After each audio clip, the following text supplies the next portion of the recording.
Terus kalau misalnya perusahaan IPO ini, apakah semuanya itu pasti punya market maker?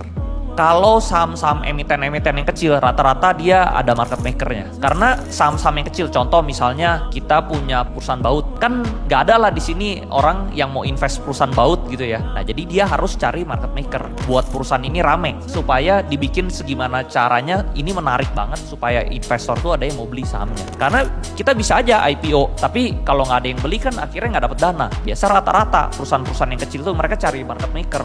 Tugasnya apa? Market maker ini bikin rame, transaksi harian jadi gede, medianya di blow up, dibikin story-nya, ya jadinya rame gitu sahamnya. Nah rata-rata itu perusahaan yang kecil. Kalau perusahaan yang udah gede, dia nggak perlu market maker lagi karena perusahaannya udah terkenal. Tapi tetap aja bisa ada. Tapi dia sebenarnya lebih nggak butuh karena contoh misalnya perusahaannya udah terkenal kayak Jarum gitu, misalnya udah terkenal sekali, dia punya satu anak perusahaan di IPO, ya itu udah pasti rame otomatis bro. Karena dari public figure yang terkenal, perusahaannya terkenal udah rame.